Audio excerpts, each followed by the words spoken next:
Medico legal report को कैसे cross examine किया जाता है, इस पर विचार करने वाले हैं। इसे MLR भी कहते हैं और कुछ स्टेट्स में इसको MLC कहा जाता है, मेडिको लीगल केस। हर गंभीर आपराधिक मुकदमे में, खासकर जहां चोट होती है, मृत्यु हो जाती है, डेथ हो जाती है, रेप हो जाता है या जहर देने जैसे आरोप शामिल होते हैं, उन केसेस में मेडिको लीगल रिपोर्ट या MLC एक बेहद निर्णायक दस्तावेज के रूप में उभरता है। डॉक्टर्स के द्वारा तैयार की गई MLC या MLR की यह रिपोर्ट अक्सर इस धारणा के साथ देखी जाती है कि डॉक्टर ने इसमें किसी अंतिम सत्य को बताया हुआ है, लेकिन कानून की नजर में यह बात नहीं है। कानून की नजर में तो यह केवल एक एक्सपर्ट का ओपिनियन होती है और कोर्ट की सुनवाई के दौरान किसी भी ओपिनियन की एडमिसिबिलिटी का निर्धारण केवल क्रॉस एग्जामिनेशन और उसके द्वारा वेरिफिकेशन के बाद ही हो पाता है। भारतीय साक्ष्य अधिनियम BSA के सेक्शन 39 से लेकर 45 तक, जो पुराने इंडियन एविडेंस एक्ट में सेक्शन 45 से लेकर 51 तक हुआ करते थे, उनमें डॉक्टर की राय को एक एक्सपर्ट के एविडेंस के रूप में प्रस्तुत करने और उसे चुनौती देने की लीगल प्रोसीजर दी गई है।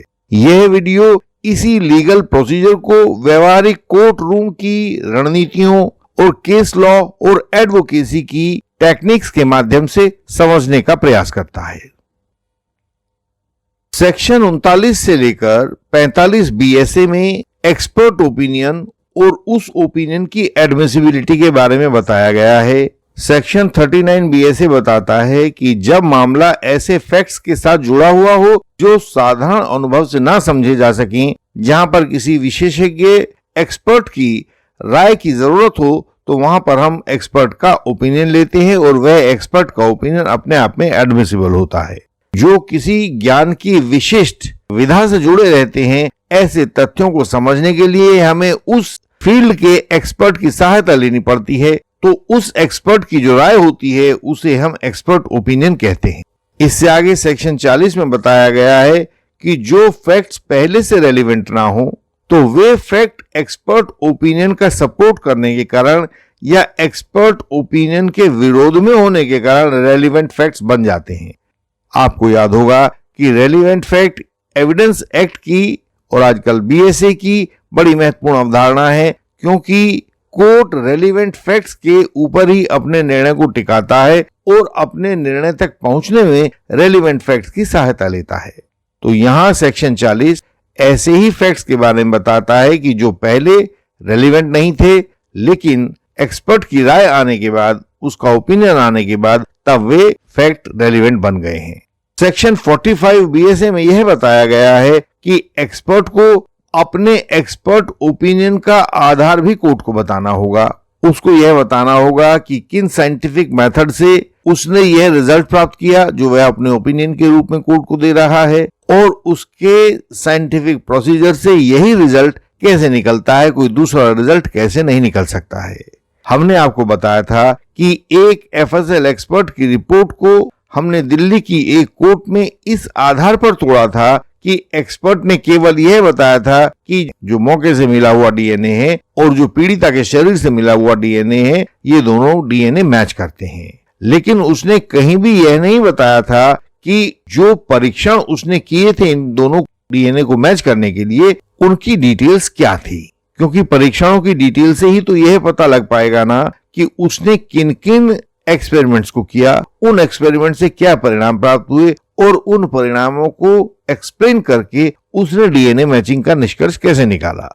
तो यह बात सेक्शन 45 BSA, जो पुराने एविडेंस एक्ट में सेक्शन 51 में हुई थी, इस साइंटिफिक प्रोसीजर को और उसके द्वारा निकलने वाले उस नतीजे को जो कोर्ट में बताया जा रहा है एक्सपर्ट ओपिनियन के नाम से, उसके बीच में कैसे रिलेशन स्थापित होता है, यह बताई जानी कंपलसरी है। अपने पुराने case state of Himachal Pradesh versus Jailal 1999-7 SCC 280 में यही बात सुप्रीम कोर्ट ने भी कही थी। उसमें लिखा था कि एक्सपर्ट फैक्ट्स का गवाह नहीं होता, लेकिन वह तथ्यों के आधार पर कोर्ट के ओपिनियन निर्माण में सहायता करने वाला गवाह होता है। हमने आपको हिंदी में बताया है, जो कोर्ट ने इंग्लिश में कहा था वह आप सामने स्क्रीन पर देख रहे हैं।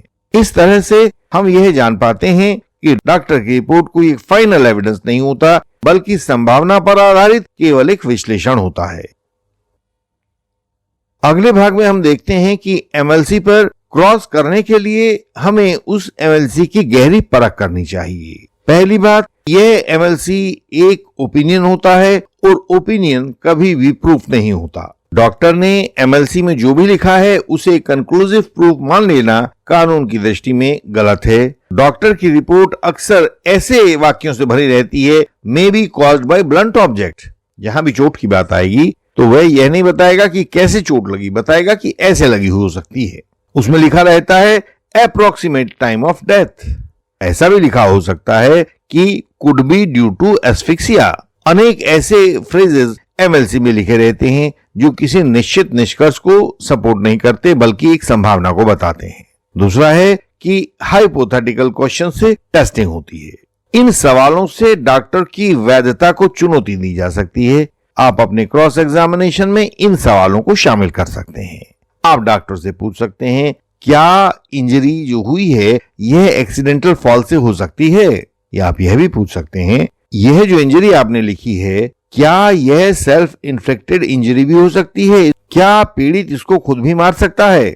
या आप ये भी पूछ सकते हैं कि गिरफ्तारी के बाद इस इंजरी का कारण क्या पुलिस ने कहीं आपको सूचित किया था? क्योंकि बहुत सारी ऐसी इंजरीज होती हैं जो आरोपी के शरीर पर मिलती हैं लेकिन उनका कहीं कोई एक्सप्लेनेशन नहीं होता। इसका अर्थ है कि आरोपी से केस के किसी दूसरी जानकारी के बाबत उन्होंने मारपीट करके कोई एडमिशंस या कन्फेशंस लिए होते हैं, तो उन बातों को तोड़ने के लिए आपको आरोपी की एमएलसी के ऊपर भी ऐसे सवाल डॉक्टर से पूछने होंगे। इसके साथ ही आपको डॉक्टर की क्वालिफिकेशन और उसकी इंडिपेंडेंस की जांच भी करनी चाहिए। आप डॉक्टर से सवाल पूछ सकते हैं, क्या डॉक्टर उस समय ड्यूटी पर था? क्या उसने ड्यूटी पर होने का कोई डॉक्यूमेंट्री एविडेंस इस केस फाइल में दिया है, आईओ को दिया है? इस केस फाइल पर कहीं लगा है क्या? यह रिपोर्ट जो एमएलसी के रूप में आपने हमें पेश की है, कोर्ट में दी है, क्या यह रिपोर्ट जूनियर स्टाफ के द्वारा ड्राफ्ट की गई थी या आपने अपने हाथ से इस रिपोर्ट को बनाया था?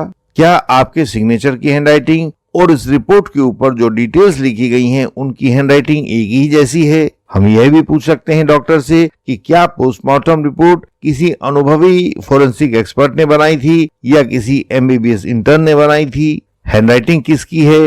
ये सारी की सारी बातें हम उस रिपोर्ट की जो एक्सपर्ट ने दी है उस रिपोर्ट की सत्यता को जांचने के लिए, उसके अंदर दिए गए फैक्ट्स की रिलायबिलिटी को जानने के लिए, उनकी एडमिसिबिलिटी को जानने के लिए डॉक्टर से सवाल पूछते हैं। इसके अलावा डॉक्टर से कुछ एक्सटर्नल क्रॉस वेरिफिकेशन भी किए जाते हैं। एमएलआर में जो भी जानकारी दी गई है उसे एफआईआर के तहत दी गई जानकारी के साथ, आई विटनेसेस की गवाही में जो बातें कही गई हैं उसके साथ, घटना स्थल में जो आईओ को मिला है और जो उसने साइट प्लान में देखा है उसके साथ, इनके साथ भी कंपेयर करें और ऐसे सवाल बनाएं जिससे एफआईआर में दी गई जानकारी और एमएलसी में दी गई जानकारी एक दूसरे के विरोध में आए। गवाहों ने कहा है कि विक्टिम को डंडों से पीटा गया लेकिन विक्टिम के ऊपर कट के निशान पाए गए हैं, तो डॉक्टर से पूछें कि क्या डंडों से ये कट के निशान शरीर के ऊपर आ सकते हैं? इतना पैना या तेज धार वाला डंडा क्या आपने अपनी आंखों से देखा है? आईओ ने आपको दिखाया था कि इस तेज धार वाले डंडे से विक्टिम के ऊपर यह चोट मारी गई थी? इस प्रकार के सवाल पूछकर आप बाहरी सूचना को और एमएलसी में दी गई सूचना को आपस में कन्फ्रंट कर सकते हैं। यदि इंजरी की नेचर, साइज, लोकेशन या टाइमिंग बाहर दी गई सूचना के साथ मेल नहीं खाती है तो यह कॉन्ट्राडिक्शन मुकदमे में बहुत अहम भूमिका निभाने वाला हो सकता है। अब हम देखते हैं कि सुप्रीम कोर्ट ने इस बाबत क्या कहा है। अभी हमने एक पुराने केस का नाम बताया था, उसको दोहराते हैं। State of HP versus Jailal 1999 7 SCC 280 था। इसमें कोर्ट ने कहा था कि एक्सपर्ट ओपिनियन केवल सजेस्टिव नेचर का होता है, इसे किसी भी तरह से प्रूव्ड एविडेंस के रूप में नहीं लिया जाना चाहिए और इसे किसी भी एविडेंस को केवल सपोर्ट करने के रूप में लिया जाना चाहिए। यह अपने आप में कोई फाइनली एडमिसिबल ट्रुथ नहीं होता है। एक दूसरा केस था Mohan Singh versus state of Punjab. यह 1975 4 SCC 254 पर दिया गया है। इसमें लिखा है कि पोस्टमार्टम रिपोर्ट में दिए गए टाइम ऑफ डेथ को कोर्ट ने एस्टिमेशन माना है और यह कहा है कि यह कोई इंडिपेंडेंट एविडेंस नहीं हो सकता है। तो केवल पोस्टमार्टम रिपोर्ट के आधार पर आप का time of death finally determine कर दें, ऐसा मुनासिब नहीं है। यदि यह बात कोर्ट के दूसरे तथ्यों के साथ, दूसरे एविडेंस के साथ तालमेल में नहीं आती है तो। अभी एक बहुचर्चित केस हुआ था नूपुर तलवार वर्सेस सीबीआई का। 2012-11 SCC 465 पर इसे दिया गया था। इस केस में फोरेंसिक और MLR की इंटरप्रिटेशन में काफी अंतर आ रहा था। इस बात को वहां डिफेंस काउंसिल ने बहुत अच्छी तरह से उभारा था। इस अच्छे क्रॉस एग्जामिनेशन के आधार पर पूरे केस के नैरेटिव को पलट कर रख दिया था। जो प्रोसिक्यूशन कह रहा था वह MLR नहीं कह रही थी और जो MLR कह रही थी वह प्रोसिक्यूशन का एक्सपर्ट एविडेंस नहीं कह रहा था। सब कुछ एक दूसरे के विरोध में था, लेकिन इसको क्रॉस एग्जामिनेशन के माध्यम से डिफेंस काउंसिल ने रिकॉर्ड के ऊपर स्पष्ट किया और इससे आखिरकार आरोपी को बरी होने में बहुत सहायता मिली। अब हम देखते हैं कि यह सारी की सारी जानकारी एडवोकेट्स और अक्यूज के लिए एक प्रैक्टिकल गाइडलाइन कैसे प्रस्तुत करती है। सबसे पहली बात यह है कि MLR या MLC को कभी भी ब्लाइंडली एक्सेप्ट ना किया जाए, क्योंकि यह केवल सजेस्टिव बातें बताती है। इसमें दी गई बातें पूरी तरह से सत्य नहीं होती या अंतिम सत्य नहीं होती। यह केवल एक संभावना मात्र होती है। यह संभावना हो सकता है कि गलत रूप से प्रस्तुत की गई हो। दूसरी बात है कि क्रॉस एग्जामिनेशन के लिए बहुत सारे पूछे जाने वाले ऐसे सवाल हैं जिनसे हम यह बता सकते हैं कि यह कोई अंतिम सत्य नहीं है। आप डॉक्टर से यह पूछ सकते हैं, क्या अन्य कारणों से भी यही इंजरी विक्टिम को आ सकती थी? आप यह भी पूछ सकते हैं, क्या आपने पूरे बॉडी रीजन को इंस्पेक्ट किया था या केवल इंजरी एरिया को इंस्पेक्ट किया था और अपना ओपिनियन बना दिया था? अब वह डॉक्टर कोई ना कोई तो इसका जवाब देगा। तो जो भी उत्तर दे आप उससे पूछिए कि बताइए MLC में यह बात कहाँ लिखी हुई है जो आपने हमें बताई है। कहीं ऐसा तो नहीं है कि हमारे प्रश्न का उत्तर आप अभी कोर्टरूम में सोच समझकर तत्काल बना रहे हो। आप डॉक्टर से यह भी पूछ सकते हैं कि आपकी राय किन मेडिकल स्टैंडर्ड्स या रेफरेंसेस पर आधारित है। इसके अलावा सेक्शन 42 से 45 BSA के तहत एक्सपर्ट ओपिनियन के बेसिस, रेलिवेंस, एक्सप्लेनेशन और कंपैरिजन पर सीधा सवाल उठाया जा सकता है। आप ये पूछ सकते हैं कि आपकी रिपोर्ट का आधार क्या है, इसका संदर्भ क्या है, ये कैसे प्रासंगिक है, आप में ये जो दो बातें बताई गई हैं ये कैसे इनको एक दूसरे के साथ तालमेल में देखा जा सकता है। अगला पॉइंट है कि MLC में लिखी गई वेग लैंग्वेज को पहचाने, इनकंसिस्टेंट ऑब्जर्वेशंस को पहचाने और जहां भी प्रोसीजरल गड़बड़ियां की गई हो उनको पहचाने और इन सभी को किस को, जहां भी अस्पष्ट भाषा हो, बिना तालमेल वाली कोई ऑब्जर्वेशन हो या जहां पर प्रोसीजर को पूरी तरह से फॉलो ना किया गया हो, इनको टारगेट करें, इनके ऊपर सवाल एक्सपर्ट से पूछें। इनमें से हर एक पॉइंट पर उसी तरह से डॉक्टर को क्रॉस करें। जैसी भी गलती आपको वहां दिखाई दे रही है या गफलत दिखाई दे रही है, वहां उसी पॉइंट पर उसको क्रॉस करें, सवाल पूछें। अंतिम पॉइंट के रूप में हम इसका निष्कर्ष निकाल रहे हैं कि एक्सपर्ट ओपिनियन को चुनौती देना न्याय की बुनियाद है। इसको चुनौती देने से आप हिचके नहीं। एक्सपर्ट ओपिनियन केवल एक अनुमान होता है, यह परम सत्य नहीं होता। अदालतें तब तक किसी भी ओपिनियन को, चाहे वह मेडिकल ओपिनियन हो या कोई दूसरा ओपिनियन हो, उसे स्वीकार नहीं कर सकती हैं जब तक उसका निष्पक्ष परीक्षण ना हो जाए। इसके साथ साथ जो भी ओपिनियन डॉक्टर्स ने या किसी दूसरे एक्सपर्ट ने दिया है उसे उस ओपिनियन का आधारभूत कारण भी बताना पड़ेगा। डॉक्टर का ओपिनियन MLR में तभी उपयोगी हो सकता है जब वह विश्वसनीय हो और वह ओपिनियन क्रॉस एग्जामिनेशन में टिक सकने वाला हो। सत्य की खोज के लिए जितने भी तरीके इजाद किए गए हैं उनमें से क्रॉस एग्जामिनेशन महानतम इंजन के रूप में देखा जा सकता है। कोर्ट्स को यह आज की वीडियो यह याद दिलाएगी कि ओपिनियन कभी भी प्रूफ नहीं होता। हमारे जितने यंग एडवोकेट्स हैं उनको यह वीडियो बताएगी कि क्रॉस एग्जामिनेशन को कैसे टूल किट की तरह से इस्तेमाल कर सकते हो। जितने हमारे आरोपी साथी हैं उनको पता लगेगा कि मेडिकल रिपोर्ट्स हमेशा फाइनल नहीं होती, जो उसमें लिखा है आपके एडवोकेट आपको उस लिखे हुए से बचा सकते हैं, और जो सामान्य व्यूअर्स हैं वह यह समझ सकेंगे कि कानून में ओपिनियन और एविडेंस दो अलग अलग चीजें होती हैं, इनसे कभी ना तो कंफ्यूज हो, और जहां एक दूसरे की बात आ जाए वहां ओपिनियन में से एविडेंस को ढूंढकर निकाला जा सकता है। आज के समय में हर कोई किसी न किसी रूप में कोर्ट कचहरियों में फंसा हुआ है, लेकिन उसे सही समय पर सही कानूनी जानकारी नहीं मिल पाती है। फीस दे देने के बाद भी अनेक बार गलत कानूनी जानकारियां मिलती हैं। उसे नहीं पता होता कि उसके वर्तमान केस का सही कानूनी हल क्या है, उसमें अब तक क्या क्या कानूनी गलतियां की गई हैं।